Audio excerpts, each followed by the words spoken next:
Welcome to your next step up the self-publishing mountain. I'm Matilda Swift, author of quintessentially British cozy mysteries. And I'm Samantha Cummings, author of young adult books about magic, myths and monsters. I've written the books, Changed their covers, tweaked their blurbs, tried tools from a dozen ads courses. and I'm still not seeing success. Now, we're working together to plot and plan our way from barely making ends meet to pulling in a living wage. Join us on our journey where we'll be mastering the pen to snag that paycheck. Hello and welcome to Pen to Paycheck Authors Podcast. I'm Matilda Swift, here with my co-host Samantha Cummings, and we're here to write our way to financial success. We're two indie authors with over a dozen books between us, and still a long way to go towards the quit the day job dream. If that sounds familiar, listen along for our Mastery Through Missteps journey. Each week we cover a topic to help along the way. This week we're talking about launch plans. But first, what are your wins and whinges of the week? If anybody's watching this on YouTube, then they will see I am somewhere else entirely. It is my annual April trip to Harrogate, which is in North Yorkshire. So I'm currently in the apartment that I tend to stay in and living my best life. It's the first full proper day here, and I've already walked over 10,000 steps, eaten 1 million calories, Wow. and written over 5,000 words. So I'm having a fantastic time. I'm always so productive here. It's just so nice to not be in a normal life routine, and just even as much as I love my dog, she is my best friend, my favorite thing, to not have to take care of her for a week is very nice. It means I can do my own thing whenever I want, and I don't have to constantly just obviously drop everything to please her, because one must please her at all times. My whinge of the week is that even though I'm here, it was a struggle to get here because the trains are awful, absolutely awful. So I have to go from where I live to Manchester before I can get here. So I usually have to take 3 trains to get here, and I can't even wait. I must have still been 3 trains, but I also at one point had to walk from one station to another in Manchester because the connection wasn't working. So I had to walk to another station. It just took forever. Everything just felt like the day was so long. It just felt like such a trek, but worth it and a fun adventure. I love a fun train adventure. So even though it took forever, the first thing I did was bought a bottle of wine and a big ticket. And they put my way to say that the holiday has started is I buy a giant bottle of Prosecco, a giant bag of truffle flavoured crisps, and sit on the sofa and just go for it. So that was my reward for the whole train thing. Just that's all. That does sound really good. I've just done so much in the last 24 hours, and I don't even know where the rest of the week has gone. No idea. It's a blur. All that exists is today. I sort of feel the same. I have had sort of oddly a very similar week. So when I was coming back from Seville, I had a tub of Pringles and my Alhambra beer. And I was like, I need to hold on to my holiday a little bit longer.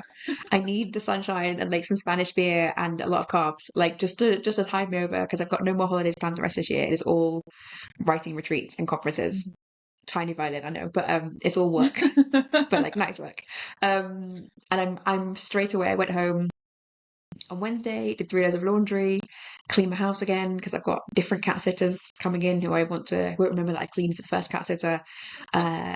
I spent 2 solid days with my cats, reminding them that I do love them. I'm just not currently spending time with them. And then packed up and headed to where I am now. I'm also in a different place. I am at my parents' house because they are away walking on a walking holiday.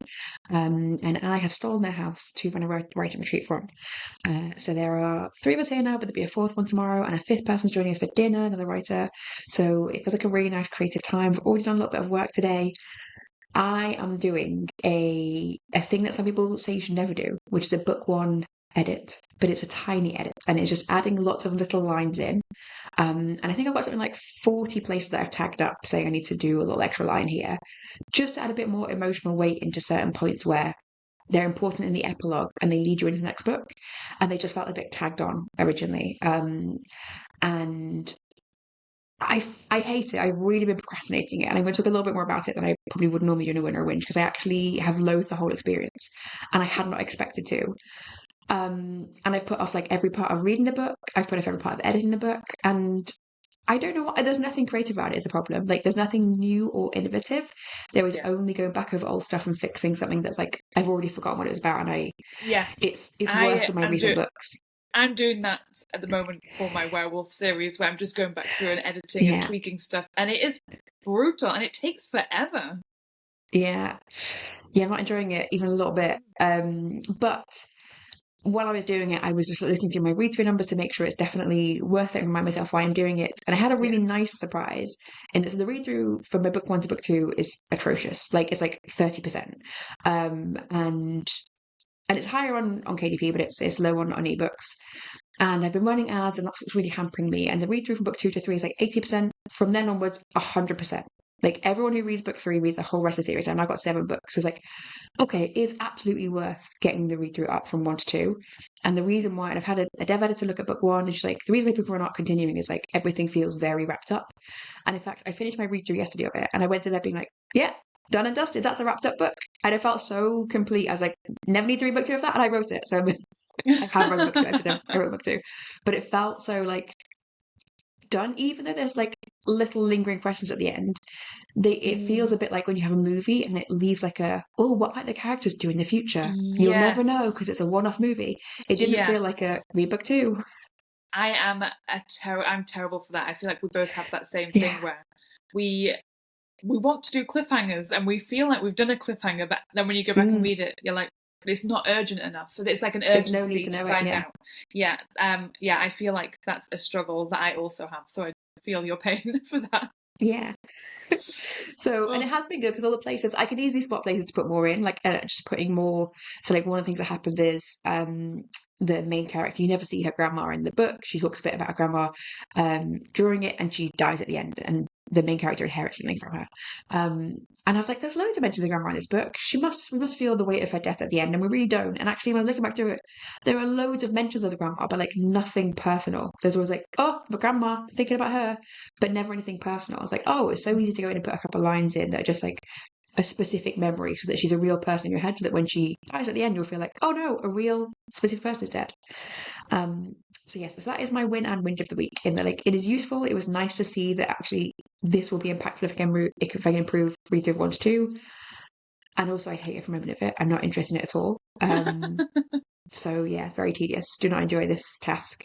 But it's such a short job. It's a really short job, and it's like a good palate cleanser between projects. I know people say, never go back to a book. You might as well write another book. But like, there's no point in me writing another book because not enough people are getting through to that book to make it worthwhile continue the series. Yes. So yeah, go back. 2 weeks of book 1. I'm not recommending that. It's horrible, but like, don't write it off. Don't discount it if you think the rest of the series have got great read through. So yes, so that is my project. I've been trying to wrap up this weekend. I haven't quite wrapped it up. I need to do some work on it tomorrow, but then I'm into my month of craft, which I'm so looking forward to. I'm starting on this retreat. It's not really a month, it's more like 3 weeks, or maybe 2 weeks if I need to do something else. That is like a moving project. So, but it is some time, and I'm really excited about the prospect of like just pouring myself into learning. Yeah, I haven't really. I've got a lot of options I could do. I've ordered lots of books. I've got an idea of a story I want to write, as like not a whole novel, but like just characters, just chapters of sections. I've got some books I want to look at as a model. I'm excited to like learn and experiment. It's way better than going back and editing an old book. Curse those. It's funny how quick you notice, like how much better at writing you feel now, even from a few years ago, and you're reading back and you think like, oh, I mean, it's not like, I'm sure this was last year's book. Yeah, it's like it's not a year ago. It's not that it's bad. It's just that you can, like, for me personally, I can already tell that I'm better in some way. Yeah.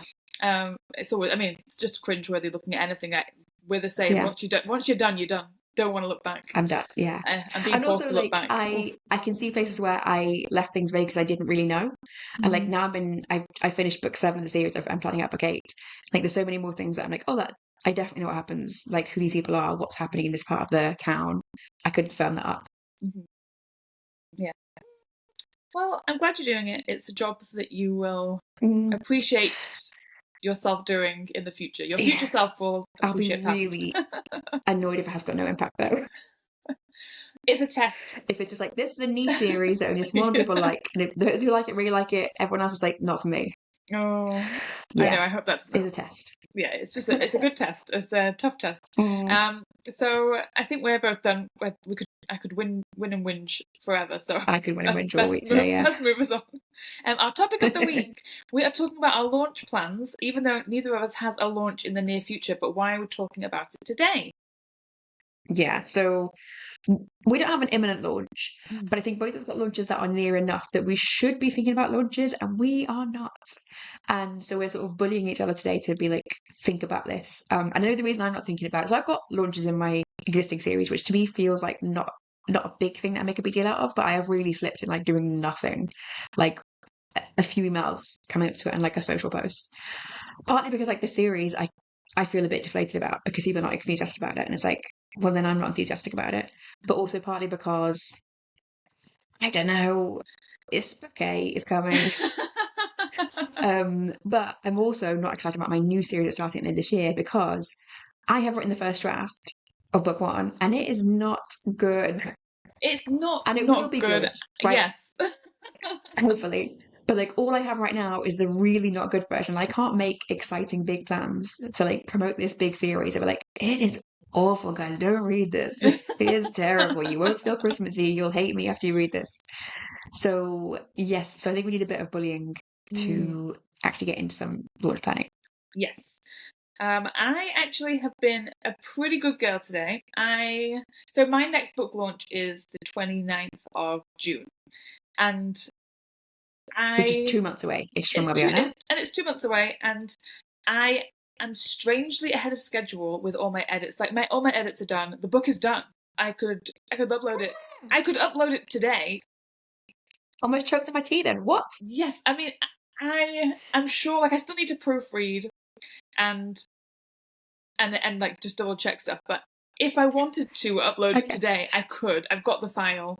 I've got the cover. My goodness. I just need to do like back matter and stuff. But I have been thinking about like all the things I want to do on the lead up to this. It's the second book in a series, and I have never put any effort into the second book or the third book because, like you say, it's like I'm kind of over it already. And I love the book, and I do think it's a good book, but I'm already like onto the next thing because as an indie author, you can't just stop working to work on one book because you've got to work on the next book and the next book.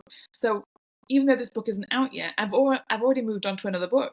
So it's very difficult to be in the mind frame of like, oh, let's drum up all the excitement for this because I myself can't feel excited for it because I'm trying to feel excited. New and better book. Yeah, I'm like trying to feel excited about the book that I'm writing right now.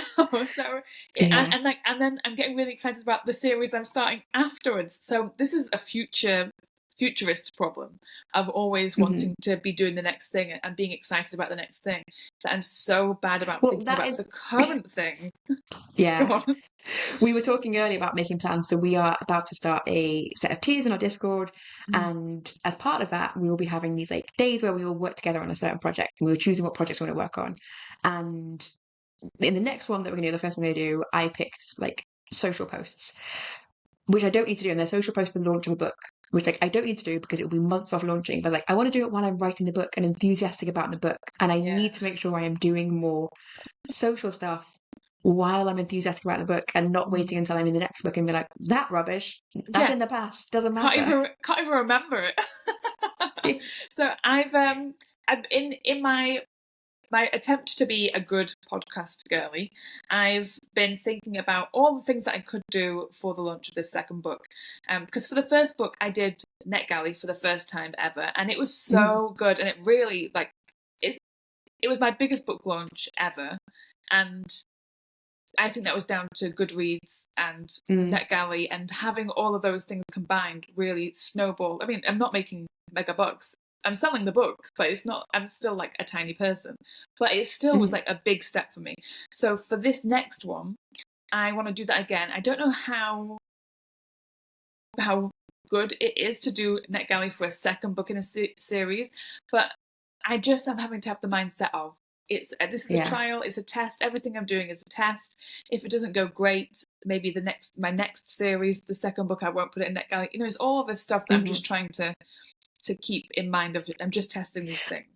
Yeah. And it's book 2 in a genre where you would traditionally read the books in sequence. So like if someone picked up book 2, even if they picked up and they're not read book 1, likely their review would say, oh, I didn't realise this was a book 2, but I loved it anyway. Or like, oh, I would have loved this more if I had read book 1 first. They're not going to be like, what is this nonsense? I don't understand. The characters seem to have all met before. There's a backstory they've never mentioned. Like, they're not going to say that. So even if it's not like as great an experience as book 1, it's not going to tank the book. And it's a good experiment, see what happens.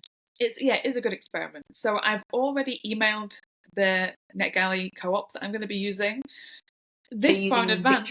So I'm using Victory Edits. Editing again. Yeah. Which I'll put in the show notes again. Yep, and on the website, it's like, if you've used us before, just drop me an email. So I've already been emailing her to say, like, I want to get this back, the ball rolling again. Can I book some time in? So I've been a good girl with that. That is so organised. I'm so, like, this is the most organised I've ever been, because I knew we were going to be talking about it. So I thought, do all the things. And, like, this is part of my do all the things today thing, where I've just done so much. I did all of this today.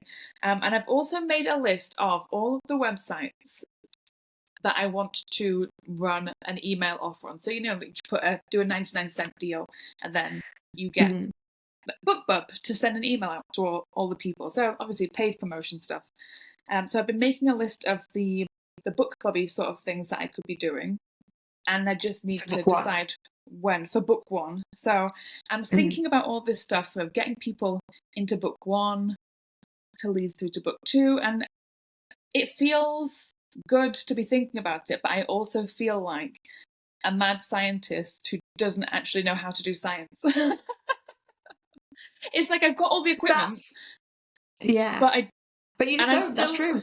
Yeah, and I'm filling fine. all the vials, and I've got like all the Bunsen burners are on. I'm like, haha, this is great, but I don't know what chemical reactions are going to happen when I mix these things together. I'm no clue. That is honestly how I feel. I feel like I'm doing all the good stuff, all the right things, but I don't know if it is all the right things.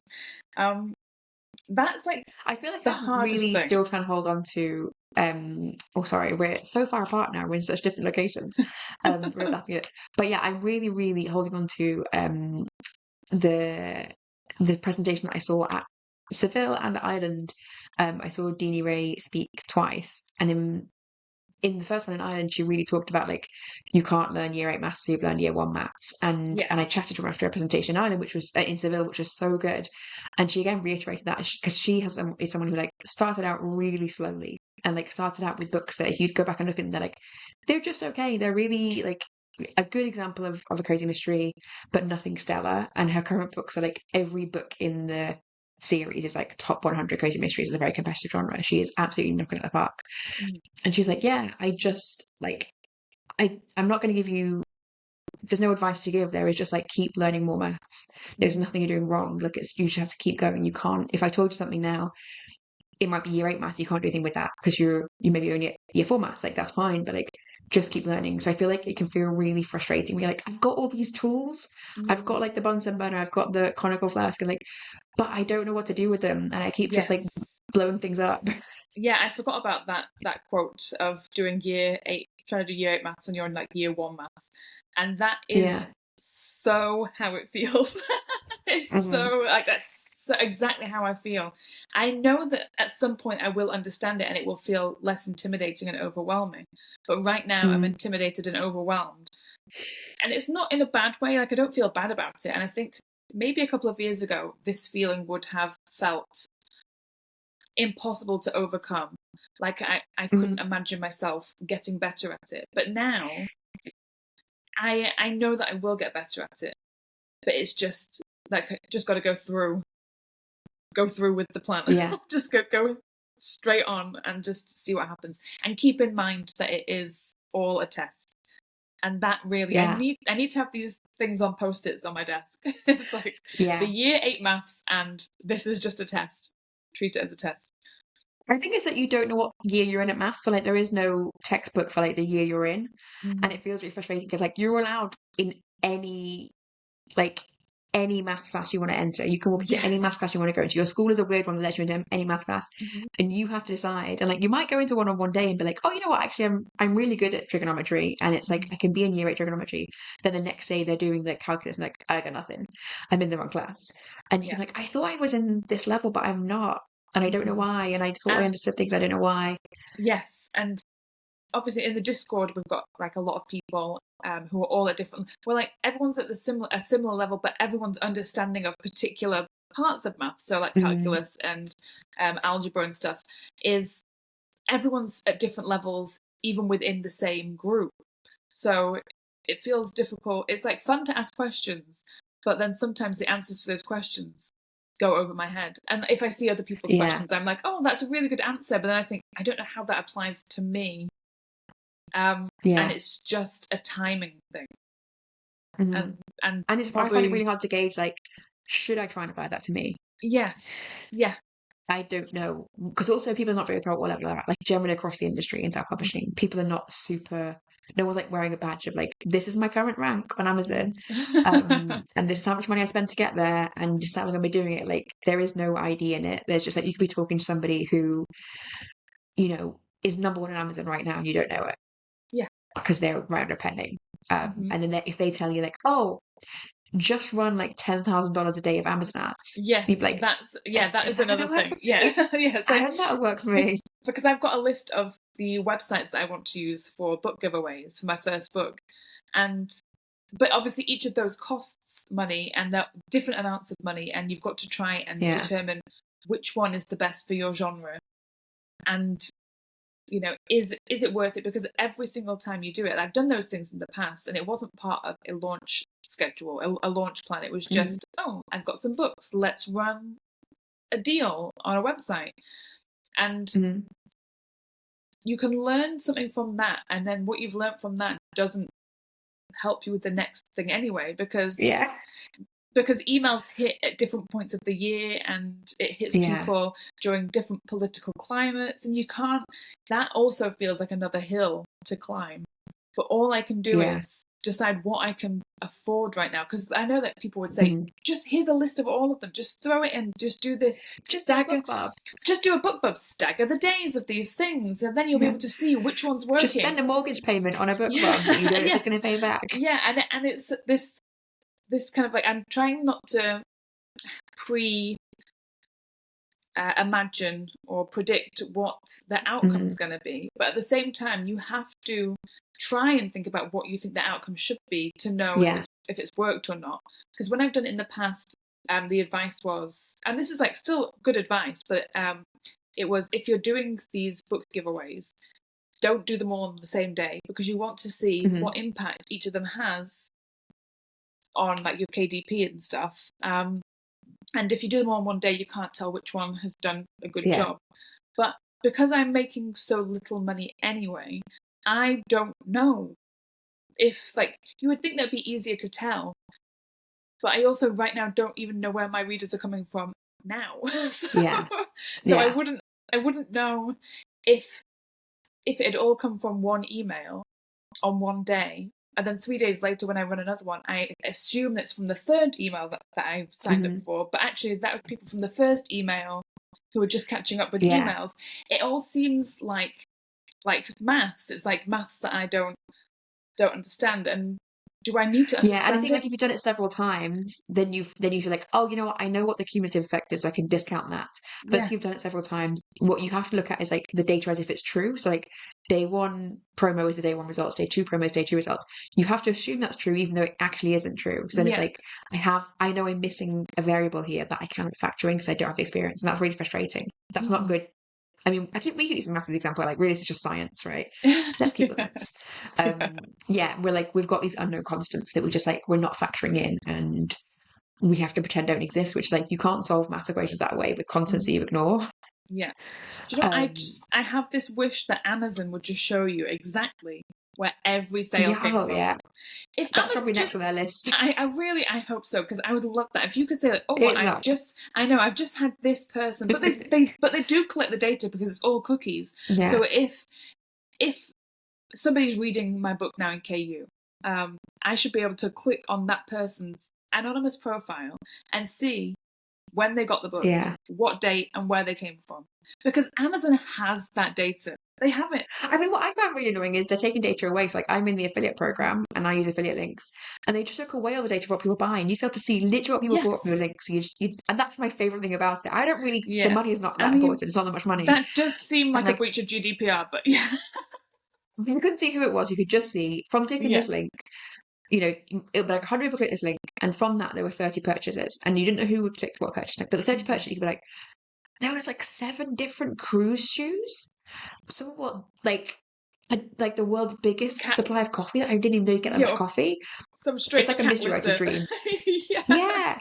And now you get nothing. You just get told 36 items are bought. I'm like, what is the point of that, Amazon? I'm not spying on it. So they're taking data away. Yeah, they are taking data away. Which is sad. It sucks. I want to see it all. I know. Yeah, we do it all. Yes. So you're having to do. It's. I mean, it is a lot like doing maths at school. Like, you often get told in maths, but in like maths and science, like, this isn't really how it works. But we're going to pretend this is the process for our purposes right now. This is how it. Like, this is the maths we have to do, and like, this is not what we'll do when we get to a higher level, which is really frustrating. And then you're like, but I know this is not true. I know I'm missing information. And it's that's also, and it is frustrating. And what do you do with that frustration? Like, personal story time, me being like dyslexic and I have dyscalculia. I can't even say it because I can't see the word in my head. But when I was at school, I was so good at maths and science when the teacher showed me how it worked. And in the earlier years of school, where you get more one-on-one time with the teacher, maths and science were some of my favourite subjects because, like, it was fun to be shown how things worked, and I can mimic. Once someone shows me something, like, my brain is so good at repeating a pattern. So if somebody shows me something, it's like locked in, and I'll probably remember it forever. And that's like a good way that my brain works. A bad way that my brain works is when I have to figure it out for myself, I will not. in school, but I think part of that is, like, both of us want to learn. Yeah, both of us want to understand everything. So when you're doing it yourself, there's no one to, like, guardrail the knowledge at all. So you're like, okay, I want to understand how this math equation works. So let me go back to, like, the ancient Greeks and numbers and, like, the concept of maths. It's like, no, you can't go back that far. and then I got on a tangent of Wikipedia why are pages triangles like this. And you think that is the hard thing about self-publishing, is there is nobody setting guardrails. You have access to all the information there is, so you could do anything, but you don't know that if you spend 10,000 a day on Amazon ads, you will lose 10. I mean, you can spend 10,000 on Amazon ads if you put a high budget, but, like, you'll lose it because you don't know what you're doing. But there are no guardrails. You could do that. So that's the hard part about a launch, is figuring out, like, what guardrails do I want to set. And a common guardrail people give you as advice is, like, don't spend more than you can afford to lose. Like, when you're doing ads, they're like, well, my money is how I buy my food, so I can't afford to lose any of it, technically. I don't just have, like, spare money lying around. No, and it will become food one day. Yes, that I kind of like that. That's just life advice, though. Don't spend what you can't afford is life advice that I would say most people in some respect work with. But then also, there are credit cards, and some people would say, and I've heard people do this because they have a different attitude towards money and credit, is that some people will do a book launch on a credit card. And that means you've got, say, if you have a credit limit of £3,000 to spend on a book launch that you can just pay back over 18 months or something. And then the idea would be that you would be making enough money from the books that you could pay back the credit card. And that's not a bad shout. That's okay. But you have to know you're going to make it back. For some people, for some people, that's not a danger. To me, that's a danger. But for other people, that is a legitimate launch plan, a launch strategy, is to borrow the money. And if you were in any other business, you would do that. That's you'd have a bank loan. You would never launch a product out of your own pocket. But that's where we're both at right now, is everything is just from our pocket. And so that is always something in the back of my mind. It's like, I could do all of these things. I could do all of these book launches. Could do a book club, right? You could put a book club on a credit card. I can put a book club on a credit card. That's crazy. I don't have the data to back up the the comeback from it, But have then you no won't have it idea. until you do it. So it's I like, it know. is that constant balance of like, Yeah. am I holding myself back by not experimenting with things, by not spending money on things that like I can't find the answer until I try it, versus Yeah. I need to eat to live. Yes, and it feels very much like a rich versus poor mentality, but and that's like really like a simplified explanation of what it is, because if I was somebody who felt rich with money, and I'm not saying I'm a poor person, I have got savings, I live well, but I don't see myself as a rich person, and I don't spend like a rich person, and that is also like a cut-off point for me. Is like, I'm never going to get a credit card to pay for a book launch. So We don't say never, right? Because if you yeah. if you knew you were going to make the money back, or not new, but like if you said like 3 times in a row I've done this, I've made the money back, Yeah. and the thing that would make it go bigger is if I spent more money, you would absolutely do that. But like you've got no reason to think that right now. So then you have to say, yeah, within my that would current be, experience, what can I do? Yeah, because that would be out of character completely for me to do that. But then I saw a social media post, which is obviously where I get all of my good advice from, which said, the chances that you're not willing to take somebody else with more ambition or something like that, it is going to take those for you instead. And that felt, well, it felt like bullying for a start. I was just thought, I think it does feel random person true on the though, because I think we often see the indie author industry and some of it's perspective, right? Some of it's like what genre and who we're hanging out with, but like a lot of the time, the people who are most successful in a field tend to be white men. And that can't be, and having read their books, it is not because their books are better than everyone else's. No. It's because they are socialized throughout their whole lives to just be taking more chances and to be more ambitious and to like better themselves more. And so it's like, so you have evidence out there in the world that like the only difference between you and more success is that extra bit of confidence, which you were not socialized to have growing up and like which you were not raised with just because of like accidents of birth. So it is interesting to know that like that is a true thing, that like the only thing standing between you and being further along is ambition and taking chances, but also that's the thing that stands between you and like homelessness. So true. How do you again it's like you can only find out if you're going to be homeless by testing it. Do the test. If you spend all your money, will you be homeless? I think it's useful to talk this through, because I think where we're at now then is I want to be doing slightly bigger things every launch. Right, I don't want to be doing the same thing again because I won't learn anything more, but I can't do something very big. I can't plan to be like, okay, here's my £10,000 launch plan. Yes. Because it will just be like, here's £10,000 I will throw away somehow with no data to back it up.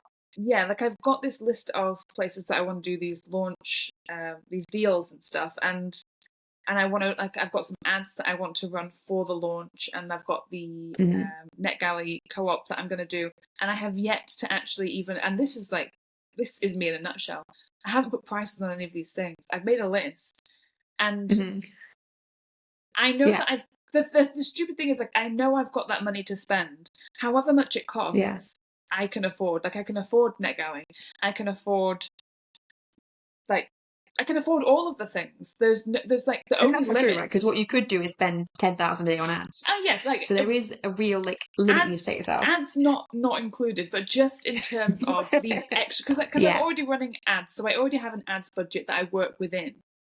So that's kind of taken out of the equation. I've already got this set amount of money that I pay for ads every month. So it's this extra on top of thing for a launch.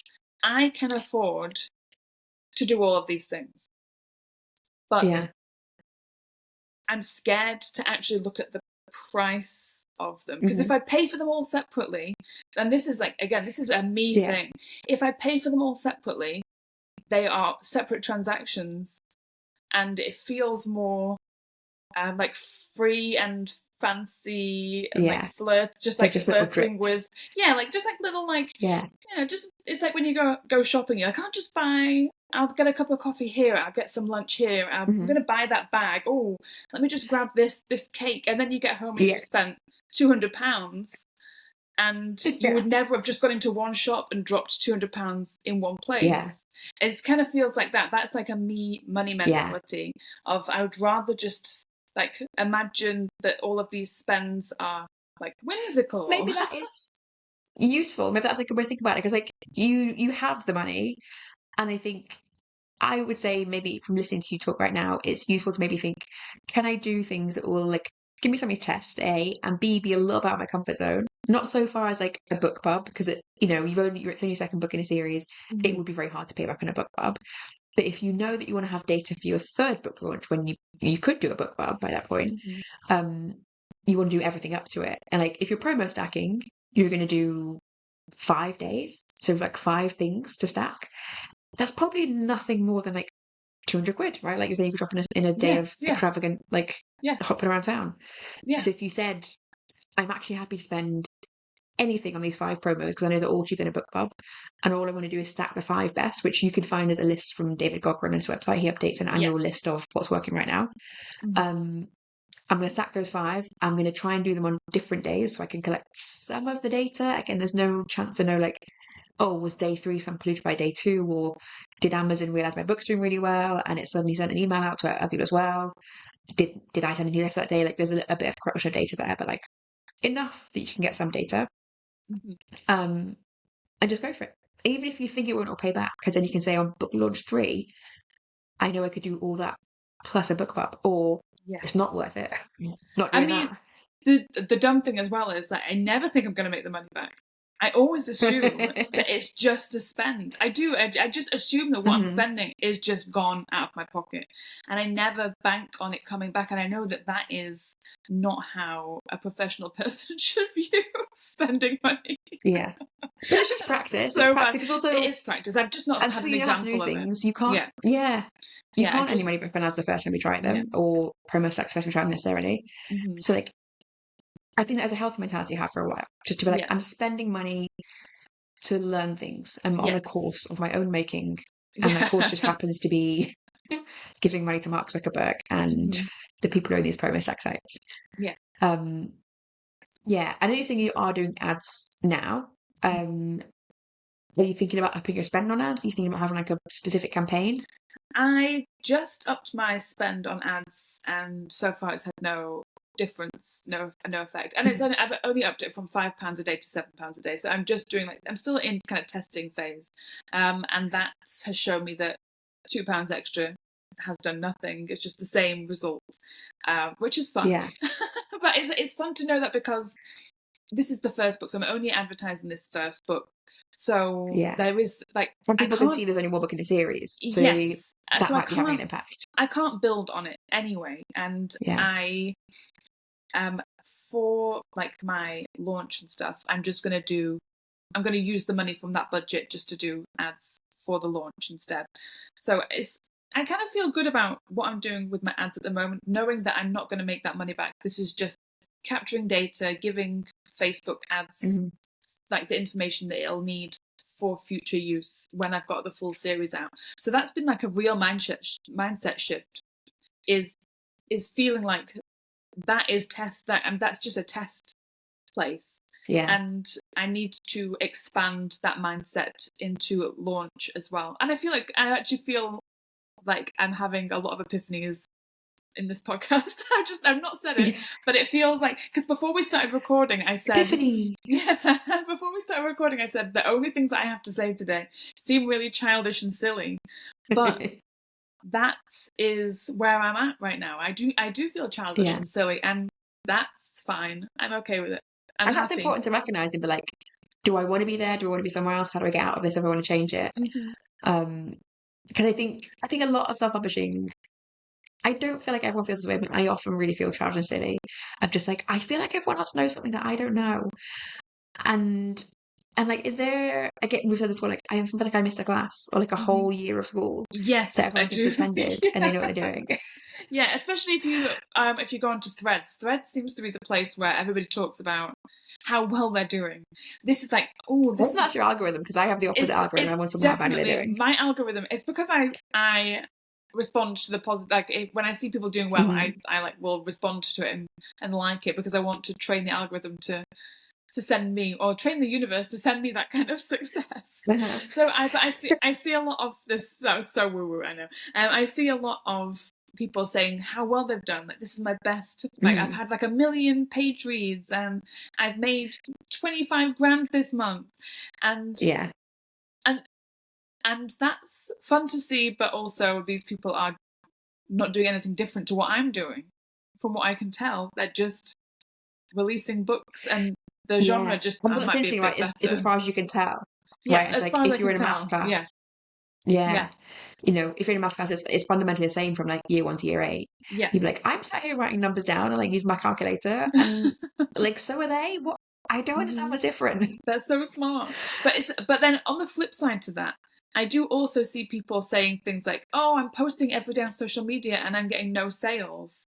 And Yeah. that's equally, I feel like I'm somewhere in between both of those things. So I know that I'm not going to get organic traction because I'm not posting. Like, I'm not a social media machine. I don't have the time or the patience or anything to You're try not on and the work. trial reels. Yeah, like bandwagon. I'm not like that an algorithm queen who's looking to like post 1 million times a day, looking aesthetic. That's not me. And again, like, I've come to terms with that. I'm okay. So I'm like somewhere between the people who don't understand that there's more to being an author than just social media, and the people who are somehow making millions and millions of pounds. I'm in the grey zone between those two things, and it's like no man's land. And don't look at anybody else, and just keep going forwards. I feel like this week I have just stepped like towards the edge of no man's land, like out of it.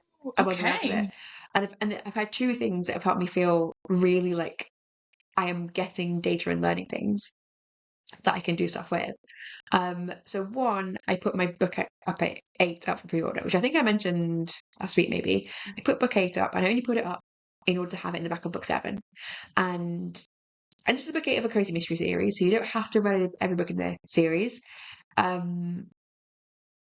But it mentions in there, like, it's obviously book 8, it mentions in there like a family secret she's learned. It's mentioned, in fact, the previous book. So you wouldn't think you would pick up book 8 independently. But the pre-orders are just consistently coming in. And this is not enormous numbers, right? It's just like a little bit every day, which I don't normally have. I'll normally have like people that I advertise, people that I tell my newsletter, get it straight away. They'll click on it, pre-order, and then nothing for a couple months, or maybe like occasional bits come in for a couple months. And then as it gets close to the pre-order date or the release date, more people will come in. And sometimes, when I'm advertising, which means for the last couple of months, I'll get people order the whole series, including whatever's in pre-order. I'll get a whole, all in one day, someone order every book. But this book that's coming up really feels like it has got more momentum. And I don't know if part of that is just because like Amazon is giving it more organic reach. It is sending it to more people, because sometimes I get like little bursts of pre-orders in a day, or just because people are browsing the like bestseller list, and it was on there for a bit because there's a bestseller list for bookshops cozies, which mine is, or if it's just my existing readers are coming across it and thinking, oh, that's great. It is just a book that's got more stickiness. And I have never had a book that had like more variability and stickiness before, and this one I'm like, oh, it's more sticky. In fact, that's not true. I previously had one and I ignored it, and I thought it was my first series, and I thought I was just on an upward trend, and it was not true. It was a sticky book, and I now realize why. And so having these two sticky books has made me see something in them that's like, oh, these are two things that readers respond to. And I know what's in them. I can see from the blurb, I can guess what's the sticky things.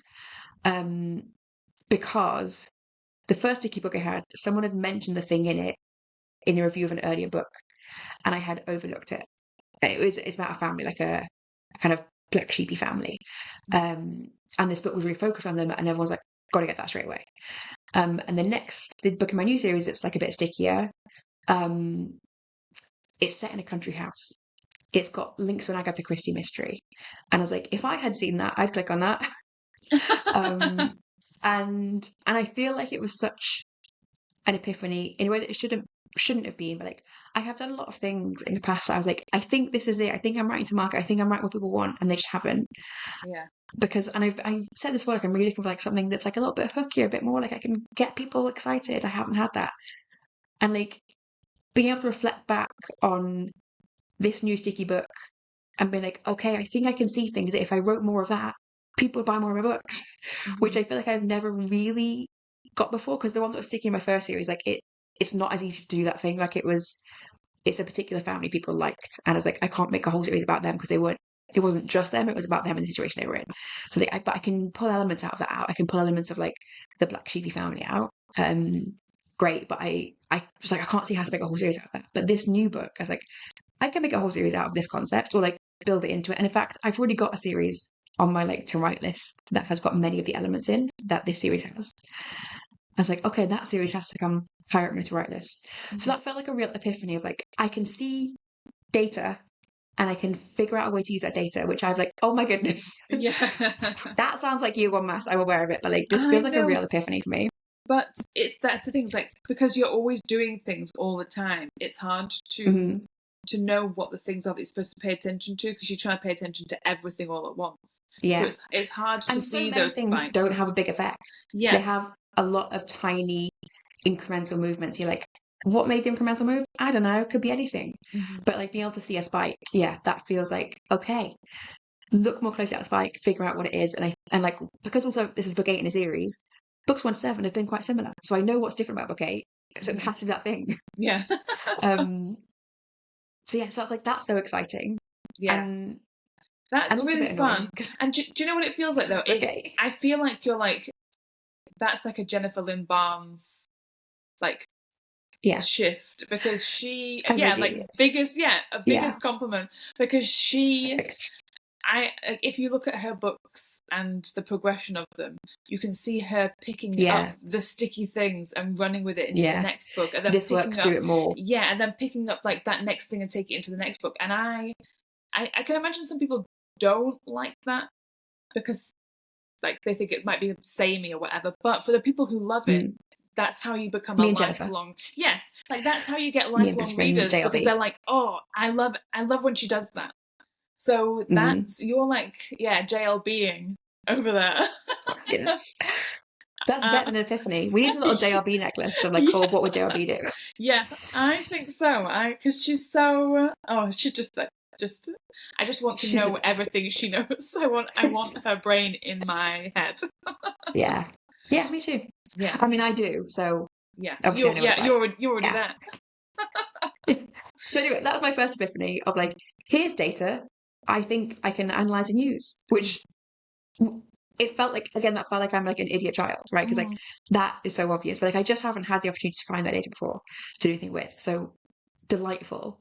And the other one was, I have taken over my own ads this month. So we're nearly 3 weeks through the month. I've taken over my own ads, but I just left the ones running that I already had, that had been set up by Novel Publicity. I left those running for 2 weeks because I was in Seville. Don't know if I mentioned it, guys, in Seville. I believe it. You're so quiet about it. So I left those running just to be like, they can be fine for a couple of weeks. They can keep running. They were covering themselves. They're breaking even, and I didn't have time to be doing anything else with them. But finally, I pulled on my big up pants. I was like, I'm going to set up my own ads, and I did. And this was just a couple of days ago, and it felt horrible because I felt a lot of like doubt and a lot of like potential shame about not being able to do something, and I felt a real just like uncertainty, which is not a position I like being in. So it was a really unpleasant like process to go through, though I made really good ads, just saying, they look really nice. And I used attribution links, and I made the graphics, and I put the ads together, I did all the labor, and then the clicks were really expensive. The cost per click was really expensive.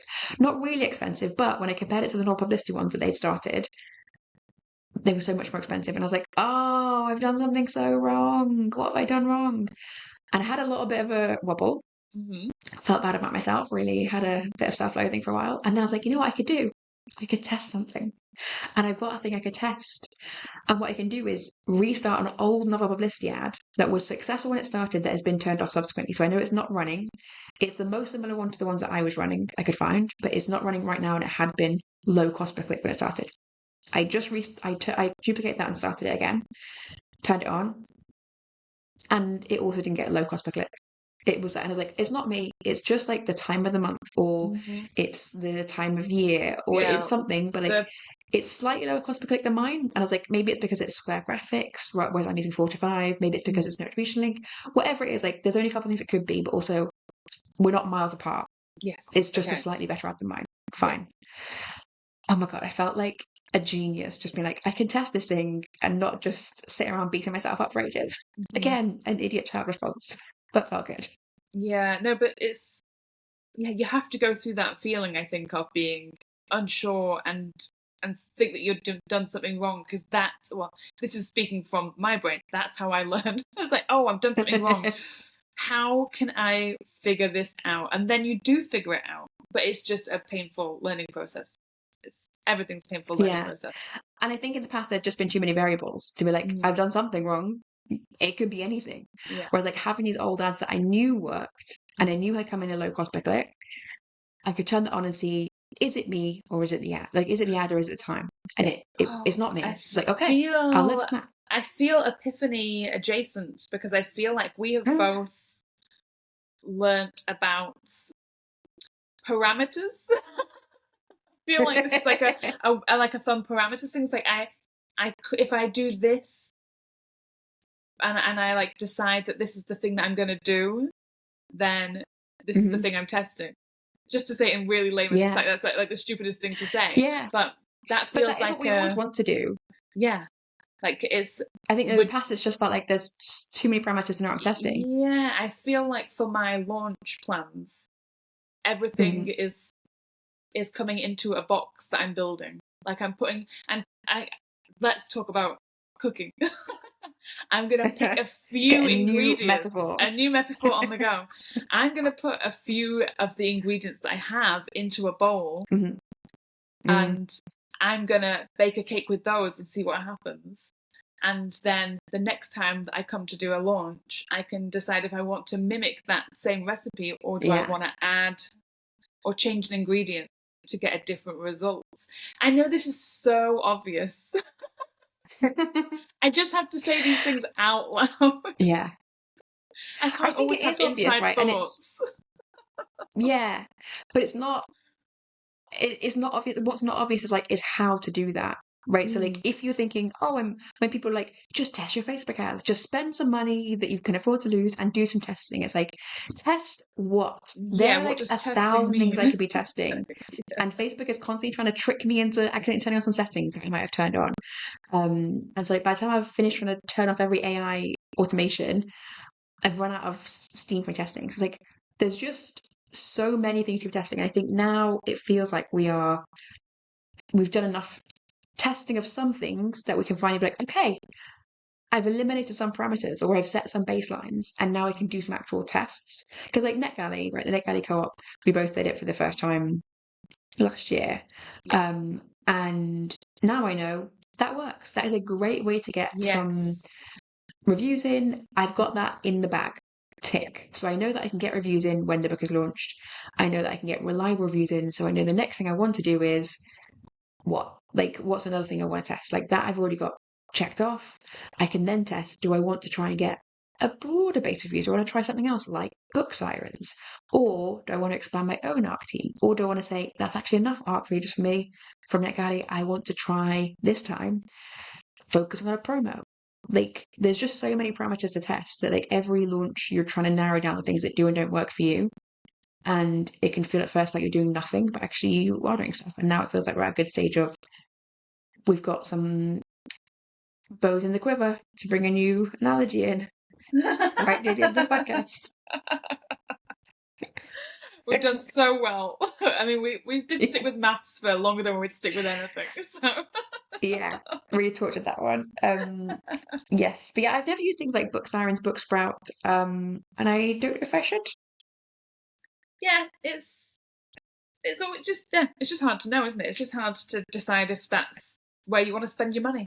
That's always what it always comes down to. It's where do I want to spend my money? Yeah, and I think NetGalley, I had enough reviews. Like between NetGalley and my ARC team, I feel like that was enough for me right now. I'd rather spend my money on more ads. Though they are very cheap, right? Like, but NetGalley is like 48 quid or something right now. I can't remember the exact amount, but it's like 50-ish quid if you're in a co-op. And like, what's that compared to ads? that's not going to bring you get many sales. And would you rather get, a good number of views versus a small number of sales? What's more important to you right now? Mhm. And do I want to add on more options for reviews? Probably not right now. I'd rather spend money on ads. Yeah. So yes, I am aware that I haven't talked a lot about launch plans in Yes. this podcast today. Yeah. I've tried to keep us on track. Done a lot of, but I think partly why we talk about launch plans is because we're both avoiding the topic. Yeah. But actually, we're both avoiding like the bigger topic of. It's not avoiding it, but like we both are kind of circling around the bigger topic of like there's a lot of stuff we are testing and trying right now, and how do we like land that? How do we make that most effective? I think for my Christmas series, I think there's nothing I need to be doing right now. Like we've got that plan to do social media posts in May. And I think I've just been feeling worried because it's like I should be doing more. I should be doing some great like run up, but like it's a Christmas series. What am I going to do in April? Nothing. Yeah. So yeah, I've just been feeling a bit panicky about like I should be doing more, but actually what I should be doing is learning more about ads, which I am doing.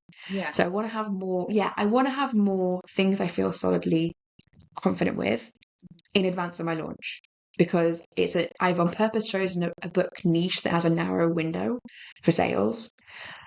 And so I can't be testing stuff when it comes out. I need to say, I know how to set up ads and get them running. I know how to get reviews. Do I want to do some promos on other things? If I've got book 1, 2, and 3 out, do I want to set book some promos for book 3? Probably not, because it's a Christmas book and they tend to sell around the series, the time of year.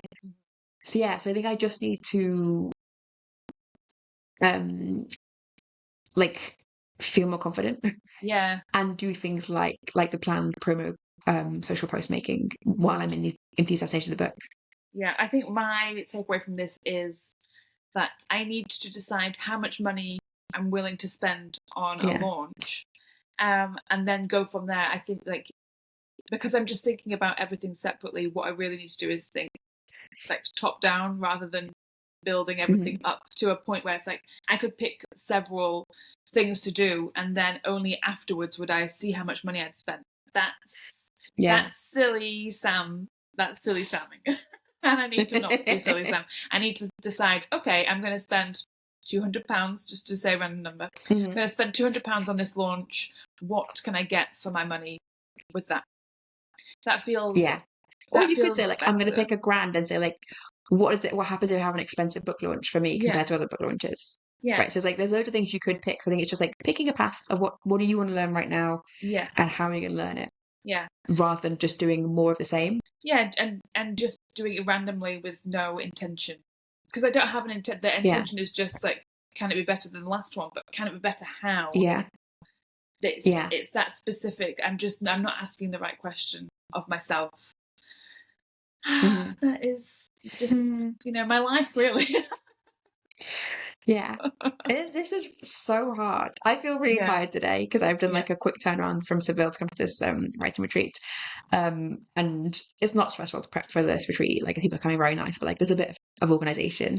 So it just feels like I've got a lot of plates spinning, and that's not making me feel, it means that any sort of little worry about something like, should I be planning my launch more? It's sort of, it feels like it's another spinning plate. I keep that spinning for a while until I've got time to look at it. So it has been very useful to like actually talk about a topic and get it off my mind. Yes. Yeah. But that's fine.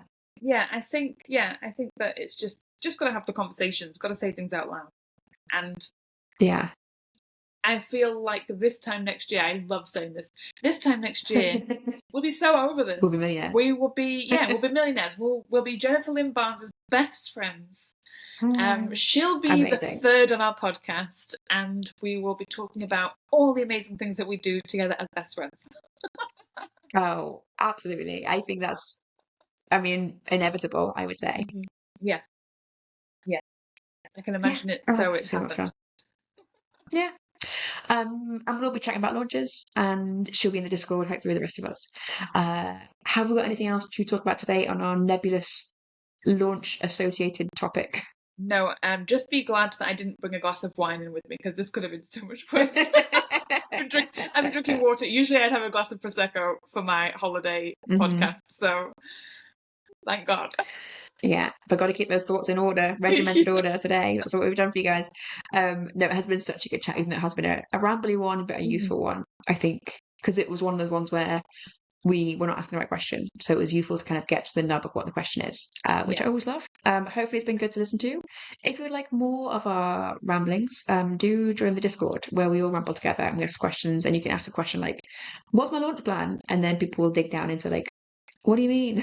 What are you asking? So yes, the Discord, the link is in the show notes. We also have a link to our Coffee in there where you can tip us a little bit of money to start paying for the podcast. So it pays for our hosting and the editing.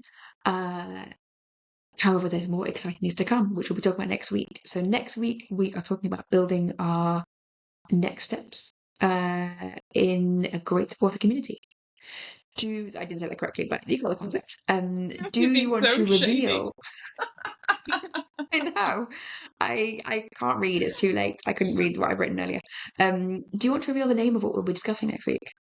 Yes. So next week we are going to be talking about the Epiphany Engine. Dun, dun, dun. And that is our brand new subscription-based author community that we will be linking into our Discord and our Coffee.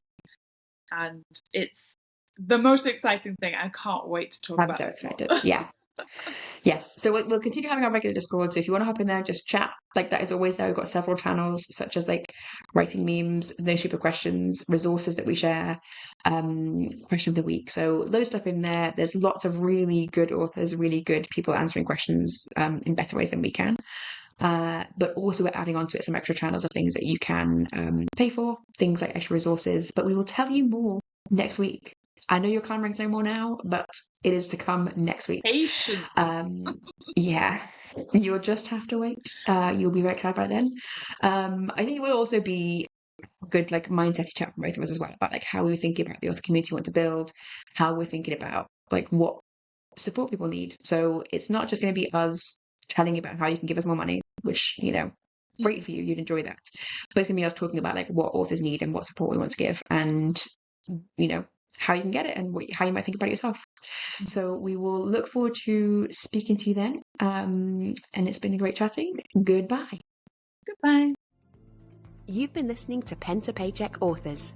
Stay tuned for our next episode, and don't forget to subscribe to learn how to write your way to financial success.